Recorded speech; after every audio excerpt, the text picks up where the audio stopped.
Hi వనిత ma'am, hi అండి. బాగున్నారా? బాగున్నాం. సో లవ్ ఓ లవ్, యాక్చువల్లీ ఎల్ఓఎల్ అంటే మనం లాట్స్ ఆఫ్ లవ్ కానీ లాఫ్ అవుట్ లౌడ్ కానీ వాడుతూ ఉంటాం. సో దీనికి పర్ఫెక్ట్గా రెండిట్లో ఏది సెట్ అవుతుంది? లవ్ ఓ లవ్కి సెట్ అవుతుంది. Lots of love, laugh out love. Okay, love oh love మూడు సెట్ అవుతుంది. Definitely laugh out loud. Okay. So starting మీ గురించి ఒకటి మాట్లాడతాను. ఈ మధ్య అబ్సెషన్ అని ఒక సినిమా వచ్చింది, చూసినట్టున్నారు. అది 7 crores పెడితే 3000 crores ఏదో వచ్చిందని చెప్పి మొత్తం వరల్డ్ వైడ్ మాట్లాడుకుంటుంది. ఆ క్యారెక్టర్ మీరు ఎప్పుడో చేస్తారు కదా మళ్ళీ పెళ్ళిలో. నేను చూడలేదు. అవునా?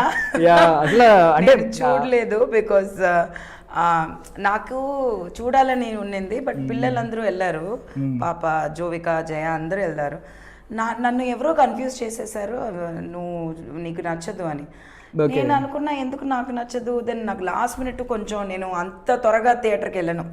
సో కొంచెం నాకు okay, some times I get caught in the wrong film. So I didn't go, but then the kids said they really enjoyed it అని. అబ్బా ఎంత మాట అన్నారో చూడండి. లిటరల్లీ అంటే మీకు అప్పుడు రికగ్నిషన్ రాలేదేమో, ప్రాపర్ రికగ్నిషన్ అనిపించింది. ఇప్పుడు ఒక హాలీవుడ్ సినిమా గురించి మనందరం మాట్లాడుకుంటున్నాం, అసలు అలాంటి క్యారెక్టర్ ఎప్పుడో చేస్తారు కదా మీరు. ఒక సీన్ ఉంటుంది కదా, నైట్ టైంలో మీరు నరేష్ గారు ఉన్నప్పుడు ఆయన్ని మీరు లాక్ చేస్తూ ఉంటారు. అవును, రకరకాల వేరియేషన్స్ చూపిస్తూ ఉంటారు కదా. అవును, నాకు నాకు ఇప్పుడు సేమ్ అనిపించింది. సైకాటిక్ ఒకసారి చెక్ అంటారు. ఒకసారి చెక్ చేయండి, మీకు ఖచ్చితంగా నేను చెప్పింది వ్యాలిడ్ కామెంట్స్. మంచి మాట అన్నారు. సో పవిష్ బాయ్, సో బాగున్నారా? బాగున్నాం. సో ఏంటి, నాకు అంటే ఫస్ట్ మూవీ చూసినప్పుడు ధనుష్ గారి మేనల్లుడు నెఫ్యూ అని చెప్పి కొంచెం సిమిలర్ పోలికలు ఉన్నాయి, లైట్గా లిటిల్ బిట్ ధనుష్ గారిలా ఉన్నారు అనుకున్నాం. కానీ ఈ మూవీ చూసినప్పుడు మాత్రం యారెడిని మోహిని కుట్టి సేమ్ కైండ్ ఆఫ్ ధనుష్. అప్పుడు ధనుష్ గారు ఎలా ఉన్నారు, ధనుష్ సార్ సేమ్ ఉన్నారు లిటరల్లీ. సేమ్ ఆ వెనకల పోస్టర్లో అయితే ఆ కుట్టి సినిమాలో లాగా యారెడిని మోహిని సేమ్ అలాగే ఉన్నారు. మీకు ఎవరైనా ఎలాంటి చెప్పారా కమెంట్స్? చెప్పారు. ఈవెన్ మీ మావయ్య కూడా ఉన్నారు కదా సెట్స్లో, సెల్వరాఘవన్ గారు అన్నారా? మా కేఎస్ రవికుమార్ సార్ ఉన్నారు కదా, యా అతను చెప్పారు ఈ యాంగిల్ నుంచి ఆ యాంగిల్ అన్ని యాంగిల్ చెప్పారు సార్ లాగా ఉన్నామని. మేమైతే ఫస్ట్ మీరని అనుకోలేదు లిటరల్లీ. అసలు మీకు దానికి ఆ ఫస్ట్ ఫిల్మ్కి దీనికి సింక్ లేదు.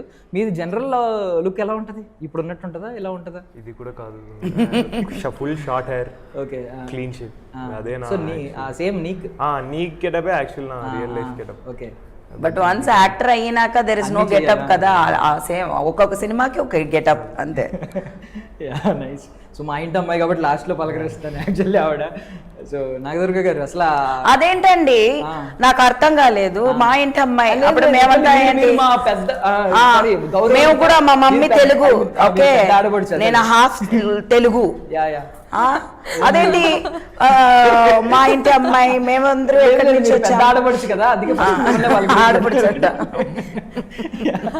అంటే చాలా ఇయర్స్ అయిపోయింది, అందుకే ఆపుకోలేక ఫస్ట్ మిమ్మల్ని పలకరించాను ఊరికే అంటున్నా. సో ఏంటి అసలు లిటరల్లీ ఇప్పుడు అంటే మీ గురించి నడుస్తుంది ఏంటంటే ఫోక్ సాంగ్స్ ఇవి అవి, అసలు డ్రీమ్ కేమ్ ట్రూ లాగా అనిపిస్తుంది. అసలు మనం ఒకరిని జడ్జ్ చేయలేం ప్రాపర్, ఇక్కడ చూసి కళ్ళు మూసుకుని తెరిచేలోపు ఇంతవరకు ఎదగొచ్చు. అది మీరు ఒక ఎగ్జాంపుల్ సెట్ చేస్తున్నారు. నేను కళ్ళు మూసుకొని తెరిచే లిటరల్లీ మీనింగ్ ఏంటంటే, దాని మీనింగ్ ఏంటంటే మాకు తెలియదు కదా మీ ఎఫర్ట్స్, మీ టైం డ్యూరేషన్ ఇవన్నీ మేము చూడం. బట్ ఏంటంటే మేము నాగదుర్గ ఇక్కడే అని అనుకున్నప్పటికీ నాగదుర్గ ఇక్కడ దట్టు ఏంటంటే ఒక క్లీన్ వేలో ఎదగడం, అంటే ఒక ప్రౌడ్ వేలో ఎదగడం. సెట్ ఒక 15 రూల్స్ పెట్టింది అని చెప్పి అదొకటి విపరీతంగా ట్రెండ్ అవుతుంది. అంటే నాతో పాటు మీరు అన్నారు కదా ఎదగడము అని, ఆ జర్నీ అంతా అందరూ విట్నెస్ చేసింది, అందరూ చూస్తున్నారు, మీరు కూడా చూస్తూనే వచ్చారు. ఏది నేను పర్సనల్ గా డైరెక్ట్ ఇక్కడ మునిగి అక్కడ తేలలేదు. 100 million చూసాం, మీ 400+ million చూసాం, నా 1 million కూడా చూసారు మీరు, నార్మల్ 1 million అట్లా ఉన్న స్టేజ్ నుంచి ఇది చూసారు. సో అందరూ అన్ని విట్నెస్ చేస్తూ వచ్చింది. ఏదో కమెంట్ చేశారు, ఇది నాకు అలవాటే, నేను టీచ్ చేస్తూనే ఉంటాను. చెప్పారు నేను 400 million కూడా చూసాను, 1 million కూడా చూసారని. 1 million ఏదో చిన్న వ్యూస్ లాగా చెప్పాలి అని చెప్పాను. అక్కడ 1 million కి నేను కూడా నాకు I'm YouTube, I have a channel. So I have 1 million+ subscribers, that's dedicated subscribers. But ఏదైనా ఒక మంచి వీడియో వేస్తే ఒక 5 million అనేది పెద్ద విషయం. అసలు 5 million ఒక చేపల పులుసుకా అని ఎవరైనా 5 million అంతా నో అట్లా నేను అనుకుంటా. ఇదేంట్రా 850 million అసలు ఎవరు చూస్తున్నారు నిన్న అంతా? I want put one dedicated 850 million ఎట్లా అండి? కుక్ చేస్తారు ఒక డిష్ ఏదైనా కుక్ అదే ఆవిడ ఒక రెడ్ టవల్ ఎలా వేసుకుంటే డాన్స్ చేస్తే రెడ్ టవల్ వేసుకుంటే అవ్వదండి.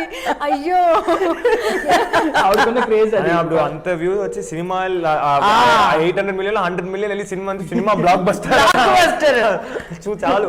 Tell your fans to come and watch. You better tell them please.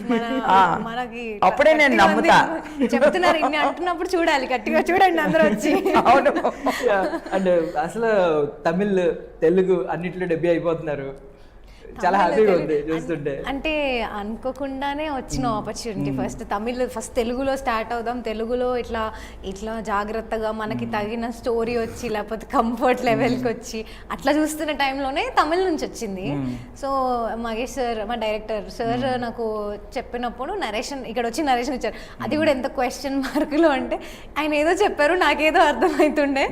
ఎట్లా సార్ నేను అక్కడి వరకు వచ్చి నేను సార్ అంత దూరం వచ్చి నేను స్టోరీ వినడానికి రెడీగా లేండి సార్ అన్నట్టు కూడా చెప్తే, మీరు కాదండి నేనే వస్తాను అని చెప్పి ఇక్కడ వచ్చి నాకు నరేషన్ చేశారు. ఆ నరేషన్ తర్వాత ఇంకా కొన్ని డిస్కషన్స్ అట్లా మాట్లాడుకున్న తర్వాత ఇట్లా జరిగింది. నైస్ అసలు సీరియస్లీ. అండ్ ఆ మూవీకి చెప్పారు కదా ఒక స్టేజ్ మీద, మీ ఇంటి అమ్మాయి అదే మా ఇంటి అమ్మాయి వస్తుంది జాగ్రత్తగా చూసుకోండి అని చెప్పి అన్నారు అందరూ అని. మరి వీళ్ళు ఎంత జాగ్రత్తగా చూసుకున్నారో చెప్పాల్సిన రెస్పాన్సిబిలిటీ ఉంది కదా మీకు. వీళ్ళకి చెప్పకపోయినంత జాగ్రత్తగా చూసుకున్నారు. ఏంటి అంటే మీకు ఎక్కడ తమిళ్ వెళ్ళినప్పటికీ కూడా తెలుగులాగా అనిపించిందా, హోమ్ లాగా అనిపించిందా? యాక్చువల్లీ అనిపించింది ఫస్ట్ కొంచెం. అంటే నా డైలాగ్ చెప్పడం దగ్గరనే అదంతా ఉండేది, కానీ అందరు తెలుగు వచ్చిన వాళ్ళే, ప్రొడక్షన్లో కూడా తెలుగు వచ్చిన వాళ్ళే. ఇప్పుడు ఒక 1-2 days తర్వాత తెలిసింది పవిష్కి తెలుగు వచ్చని. మా డైరెక్టర్ సార్ నరేషన్ నాకు తెలుగులోనే ఇచ్చారు ప్రాపర్గా. Ma'am sir Selvaraghavan sir Ravikumar sir అందరికీ వచ్చు తెలుగు. అందరూ తెలుగులో మాట్లాడేస్తున్నారు వాళ్ళు వచ్చి డైరెక్ట్. ఓ అవునా నైస్, అసలు అందరికీ వచ్చు కదా అన్నట్టు ఉండేది. సో అంతా ఇట్లా బాగా జరిగిపోయింది. మీరేంటండి వందారై వాഴవైకుం తమిళనాడు అని చెప్తారు, అంటే వచ్చే వాళ్ళని చూసుకుంటాం. తమిళనాడు అనేది మాకు అది స్టేట్మెంట్ అనమాట. మన తెలుగు వాళ్ళు ఫుల్ ఇండస్ట్రీ, ఈరోజు ఉన్న ఇండస్ట్రీ మొత్తం మన మద్రాస్ నుంచి వచ్చిన వాళ్ళే కదా. సో అందుకే ఇప్పుడు కూడా అది బన్నీ గారు అయినా సరే, ఎవరైనా సరే, రామ్ చరణ్ గారు ఎవరైనా తమిళ్లో మాట్లాడతారు బాగా. Because they all came from Madras only. We are all childhood friends అనమాట, ఫ్యామిలీ ఫ్రెండ్స్. సో అందరూ అక్కడి నుంచి వచ్చేవాళ్ళే. సో తిరిగి మీరు పంపిస్తే మేము చూసుకోమా? ఇంకా ఎక్కువ చూసుకుంటాం. మా వాళ్ళకే అక్కడ పని లేదు, తమిళ వాళ్ళకే పని లేదు, ఆల్ అదర్ ఆర్టిస్ట్కే పని ఉంది. సో డోంట్ వరీ, మీరు తెలుగు వాళ్ళు ఎప్పుడు మనం తమిళనాడుకు వచ్చినా సేమ్ మేము వస్తే కూడా మీరు భోజనం పెట్టే మమ్మల్ని ఇది చేసేస్తారు. So yeah, that is no problem at all.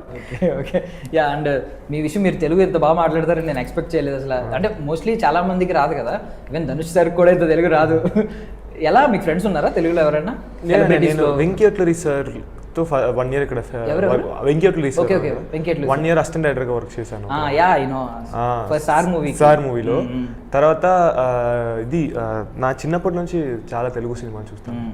So అలాగా సినిమా చూసి నేర్చుకుని ఒక బ్రోకెన్ తెలుగు నేర్చుకున్నాను. ఇక్కడ వచ్చే తర్వాత కొంచెం ఫ్లూయెంట్ అయింది. సో సినిమాలోకి వెళ్తే ఫస్ట్ లవ్ అంత ఎక్స్పెన్సివా అనే క్వశ్చన్. సో మీరేం చెప్తారు ఇప్పుడు? మీరు ఐ మీన్ మన అంటే మనం ఇప్పటి నుంచో చూసుకుంటూ ఉంటే ఎక్కడి నుంచి ఉందంటే లవ్ చేసుకుంటున్నామని చెప్పడానికి భయపడుతూ సైగలు చేసుకుంటూ లెటర్స్ అక్కడ పెట్టి వదిలేస్తూ ఇలాంటి లవ్ చూసాం. ఇప్పుడు ఏంటంటే లవ్ చాలా ఈజీగా అప్రూవ్డ్ అయిపోయింది. ఈవెన్ సొసైటీలో అంత ఈజీగా దొరికేస్తుంది. ఇలాంటి టైంలో లవ్ ఎక్స్పెన్సివ్ అయిపోయిందేమో అనిపిస్తుంది. ఒకప్పుడు లవ్ చేయడానికి భయపడేవాళ్ళు, ఇప్పుడు లవ్ అంత అవైలబిలిటీ ఉన్నప్పుడు లవ్ ఎక్స్పెన్సివ్ అయిపోయింది. మీరేం చెప్తారు? ఆ జనరేషన్కి ఈ జనరేషన్కి లవ్ ఎక్స్పెన్సివ్ ఎప్పుడు? ఎక్స్పెన్సివ్ అని కాదు, బట్ ఆ జనరేషన్లో కలిసి తిరగడం అనేది కుదరదు, చాలా తక్కువ అనమాట. మీరు చెప్పినట్టే.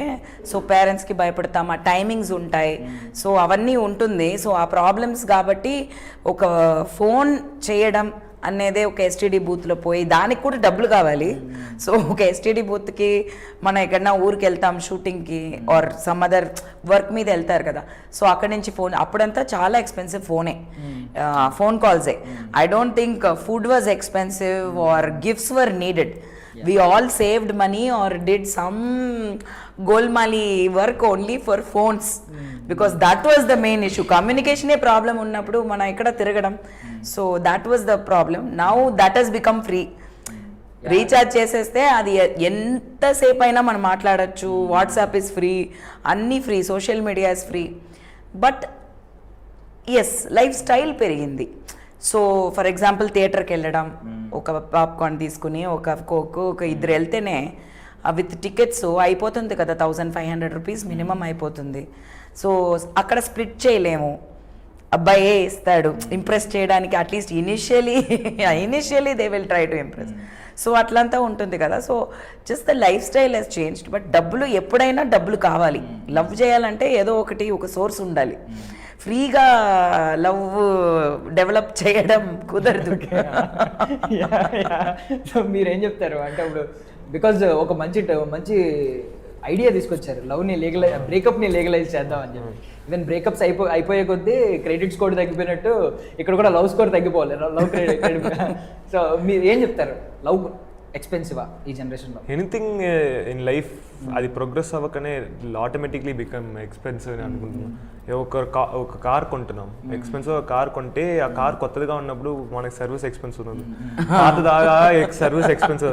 సో లైఫ్లో ఏం ఉంటే చాలాసేపు ఎక్స్పెన్స్ సిస్టమ్, అన్ని ఎక్స్పెన్సివ్, డబ్బు లేకుండా ఏం చేయదు. అంటే మీ పాయింట్ ఆఫ్ వ్యూలోనా అటువైపు పాయింట్ ఆఫ్ వ్యూలో వాళ్ళకి ఎక్స్పెన్సివ్ కదా, మనకే ఎక్స్పెన్సివ్? లేదు రెండు సైడ్ చెప్తున్నాను.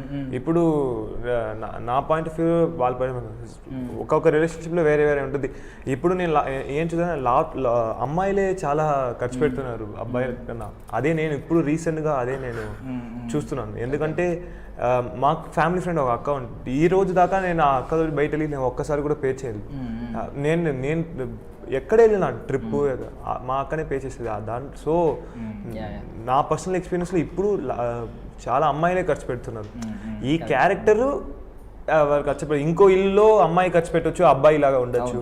సో ఈ క్యారెక్టర్ ఇది రఘువరన్ స్టోరీ అంతే. రఘువరన్ తోటి బాయ్స్ ఒకటి కనెక్ట్ అవ్వచ్చు, ఈవెన్ అమ్మాయిలు కూడా కనెక్ట్ అవ్వచ్చు. Raghuvaran BTech, Raghuvaran credit card holder.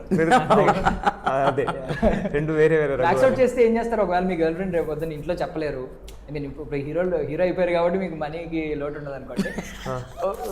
In case మీరు కాలేజ్ టైంలో ఉన్నప్పుడు మీ గర్ల్ ఫ్రెండ్ ఉంది, మీరు క్రెడిట్ కార్డ్ అప్లై చేశారు, ఒకటే క్రెడిట్ కార్డ్ ఇచ్చారు, మ్యాక్స్ అవుట్ అయిపోయింది, మొత్తం వాడేశారు, అప్పుడు ఏం చేస్తారు? ఇంకో కొత్త కార్డు అప్లై చేస్తారా, ఆమె బ్రేకప్ చెప్తారా? నంబర్ 1 గర్ల్ ఫ్రెండ్ ఉందని సంతోషపడతానండి. నంబర్ 1 ఫస్ట్ చాలా ఆనందంగా ఉంటుంది. నెంబర్ 2 అది బ్రేకప్ నేను నా సిచ్యువేషన్ ఎక్స్ప్లెయిన్ చేస్తా. ఈరోజు కొంచెం రోజు నాకు చాలా అప్పులు వచ్చేసింది, కొంచెం వెయిట్ చేయి నేను చేస్తాను అని ఎక్స్ప్లెయిన్ చేస్తా. అప్పుడు అండర్స్టాండింగ్ ఉంటే ఓకే బ్రేకప్ అని చెప్పేస్తా.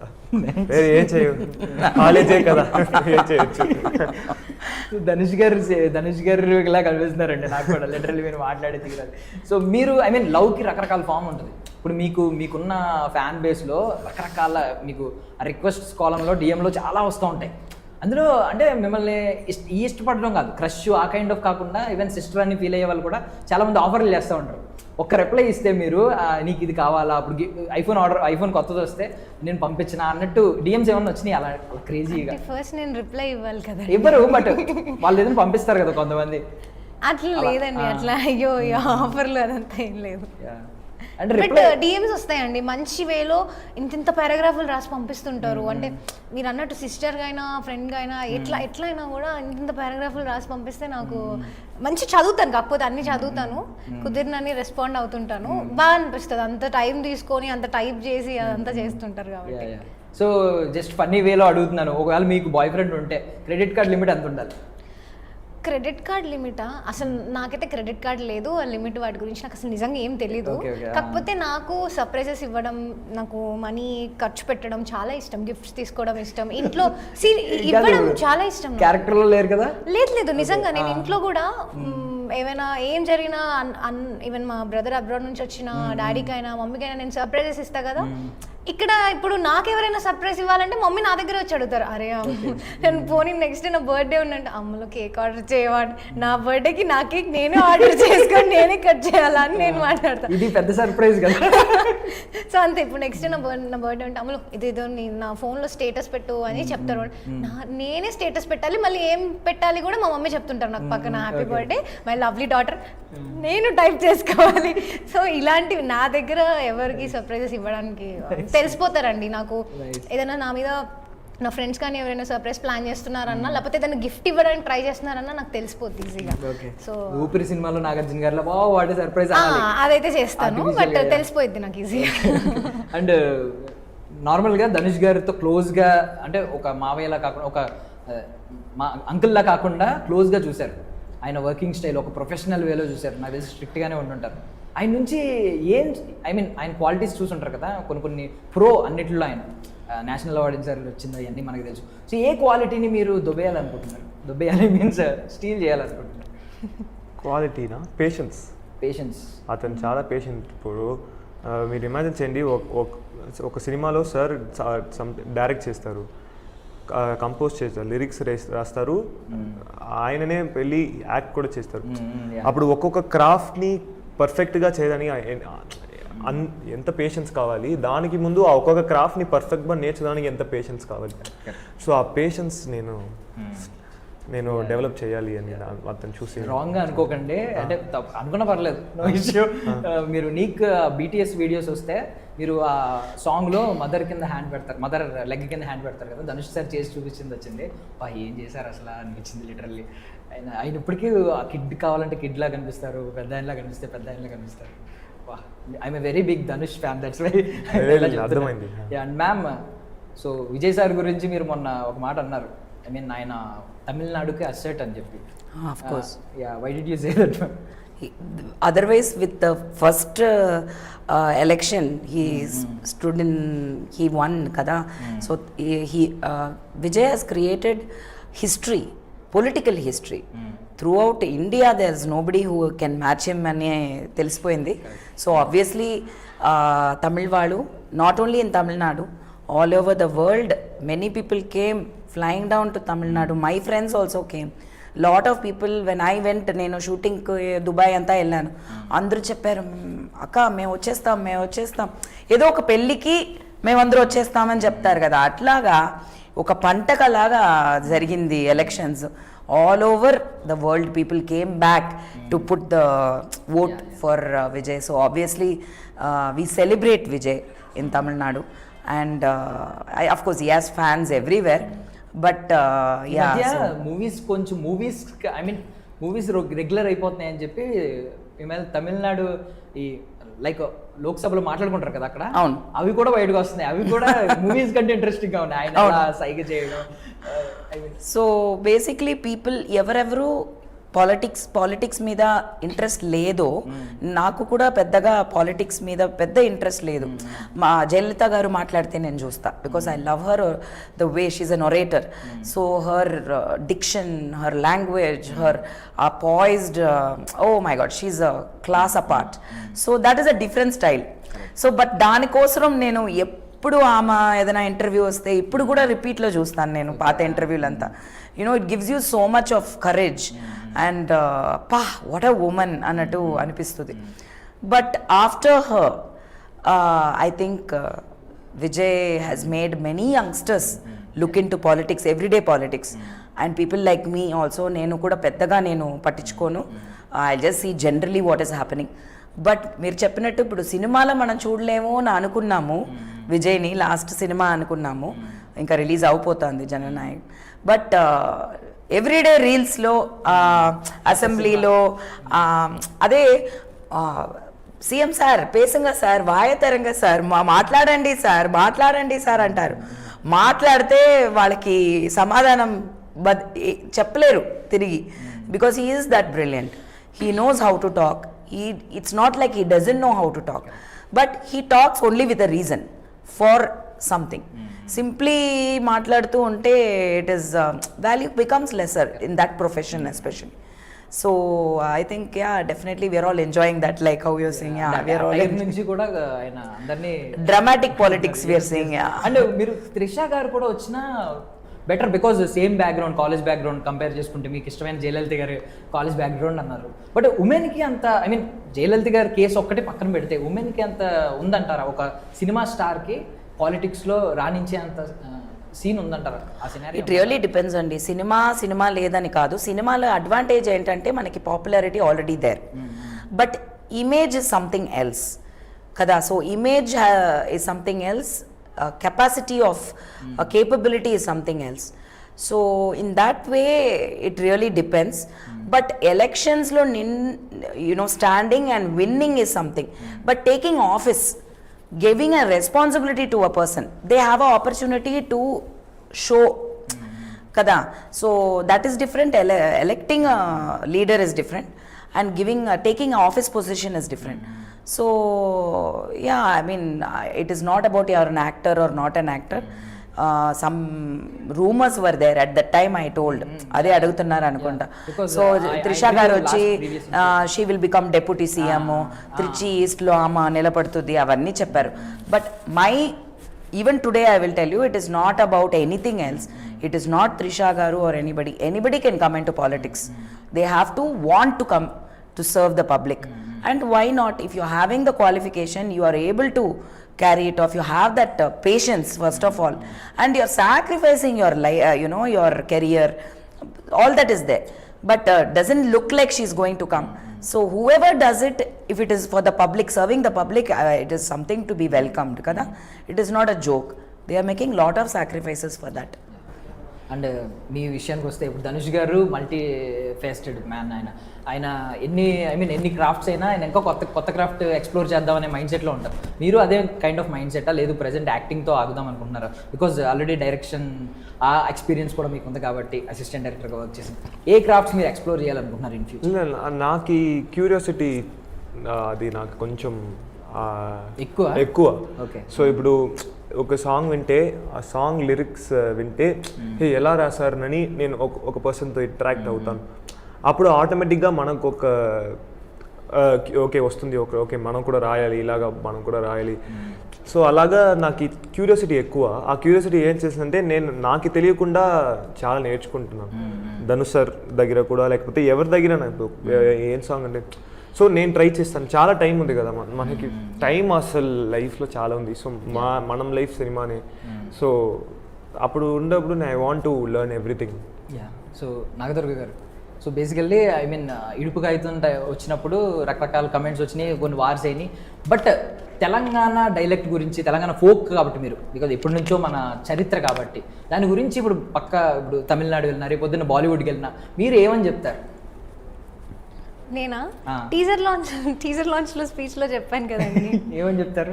నా పేరు చెప్పాను, ఐఎమ్ ఫ్రమ్ అని చెప్పాను. అది కాదు, ఐ మీన్ తెలంగాణ ఫోక్ గురించి తెలియని వాళ్ళు ఎవరైనా అడిగారు అనుకోండి, తెలంగాణ ఫోక్ గురించి అంటే ఇప్పుడు నేను చెప్పేది ఏం లేదండి. నాకు తెలిసి ఇప్పుడు ఆ వైడ్ రేంజ్ ఆఫ్ ఆడియన్స్ ఎక్కడి నుంచో కూడా, మొన్న పవేష్ కూడా చెప్పారు నేను రాను బొంబాయికి రాను అని ఒక సాంగ్ చూశాను అని చెప్పి. ఇంకా వాట్ ఎల్స్ అంటే నేను చెప్పేది ఏముంది, ఇంకెవరు చెప్పేది తీసుకెళ్ళిపోతున్నారు, అది వరల్డ్ వైడ్ వెళ్ళిపోతుంది. మళ్ళీ దాని గురించి సపరేట్గా 400 మిలియన్లు అవన్నీ వస్తున్నాయంటే అందరూ చూస్తున్నారు కాబట్టి. అంటే నేను స్టార్ట్ చేసిన ఒక 4-5 years బ్యాక్ మిలియన్ కానీ ఇట్లా వెళ్ళడం కొంచెం కష్టమే. బట్ నా లక్ ఏంటంటే నా ఫస్ట్ ప్రాపర్ ఎంట్రీ ఇచ్చిన సాంగే 150 million అయింది స్టార్టింగ్లో. సో అప్పటి నుంచి అయినా ఆ తర్వాత ఇన్స్టాగ్రామ్ రీల్స్, ఫస్ట్లో ఫోక్ అంటే ఆ ఫోకా అన్నట్టు ఉండేదేమో, కానీ ఇప్పుడు మొత్తం అసలు ఇన్స్టాగ్రామ్ ఓపెన్ చేసే ఫోక్ తప్ప ఇంకేం కనిపించట్లేదు. సో అట్లా ఆ ఆడియన్స్ తీసుకెళ్ళడమే అండి అందులో. సో లవ్ మేము ఆ ట్రైలర్ చూసినప్పుడు మేము డీకోడ్ చేసింది ఏంటంటే పోలీస్ స్టేషన్లో నెరేషన్ ఇవ్వడం, మీ మామయ్య గారు ఆయనకి నెరేషన్ ఇవ్వడం, నెక్స్ట్